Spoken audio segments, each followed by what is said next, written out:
നമസ്കാരം, സിറ്റി ന്യൂസിലേക്ക് സ്വാഗതം. കീഴുന്ന യുവപ്രതിഭ ആർട്സ് ആൻഡ് സ്പോർട്സ് ക്ലബിന്റെ നേതൃത്വത്തിൽ ഇന്ത്യയുടെ 76ാമത് റിപ്പബ്ലിക് ദിനം വിവിധ പരിപാടികളോടെ ആഘോഷിച്ചു. റിട്ടയർഡ് സുബേദാർ എം രവീന്ദ്രൻ ദേശീയ പതാക ഉയർത്തി. റിപ്പബ്ലിക് ദിന സദസ്സ് ഗാന്ധി ദർശൻ സമിതി കണ്ണൂർ ജില്ലാ പ്രസിഡന്റ് VC നാരായണൻ മാസ്റ്റർ ഉദ്ഘാടനം ചെയ്തു. അദ്ദേഹത്തിന്റെ ജന്മദിനം ആഘോഷിക്കാറില്ല. ഒന്നാമത് അത് ഞാൻ എന്നത് എന്താണ്, നിഷ്പ്രഭനാണ് എന്ന് പൂർണ്ണമായിട്ട് ചിന്തിച്ച ആളാണ്. താൻ പോരിമ കാണിക്കാത്തവരുണ്ട്. താൻ പോരിമ കാണിക്കുമ്പോൾ അവിടെ തീരും ഒരു നേതാവിന്റെ കഴിവ്. രാജാവും പ്രജയുമായിട്ട് ആരെങ്കിലും ഗണിക്കുന്നുണ്ടെങ്കിൽ അവിടെ തീരും അവന്റെ നേതൃത്വ പാഠവും. ഒരിക്കലും തന്റെ ജന്മദിനം ആഘോഷിക്കാത്ത ആളായിരുന്നു മൻമോഹൻ സിംഗ്. അനിവാര്യമായ ഘട്ടത്തിൽ കൃത്യമായ തീരുമാനമെടുക്കുവാനുള്ള കഴിവ് കൃത്യമായിട്ട് കാണിച്ചു തന്ന ആളാണ് Manmohan Singh.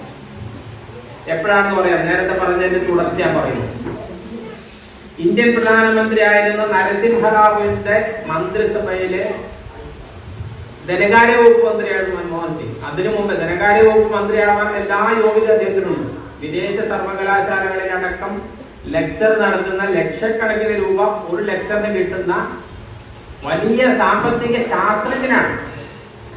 Club president M Vinodan അധ്യക്ഷത വഹിച്ചു. സ്വാതന്ത്ര്യ സമര സേനാനികൾക്കും അന്തരിച്ച വിവിധ വ്യക്തിത്വങ്ങൾക്കും സ്മരണാഞ്ജലി അർപ്പിച്ചു. ഡോക്ടർ മൻമോഹൻ സിംഗിനെ അനുസ്മരിച്ചുകൊണ്ട് VC നാരായണൻ മാസ്റ്ററും KK ഭാരതി, സത്യൻ വണ്ടിച്ചൽ അനുസ്മരണം എടക്കാട് മണ്ഡല കോൺഗ്രസ് കമ്മിറ്റി പ്രസിഡന്റ് വിനോദ് പുതുകുടിയും, MT വാസുദേവൻ നായർ അനുസ്മരണം AK പ്രസന്ന ടീച്ചറും, P ജയചന്ദ്രൻ അനുസ്മരണം MK സനിലും നടത്തി. മോട്ടിവേഷണൽ സ്പീക്കർ മുഹമ്മദ് സാദിഖ് വ്യക്തിത്വ വികാസ് ലീഡർഷിപ്പ് എന്ന വിഷയത്തിൽ ക്ലാസ് എടുത്തു. P ജയചന്ദ്രൻ പാടിയ ഗാനങ്ങൾ ആലപിച്ചു. ക്ലബ് സെക്രട്ടറി സുബിൻ MC സ്വാഗതവും ട്രഷറർ PP മനോജ് നന്ദിയും പറഞ്ഞു.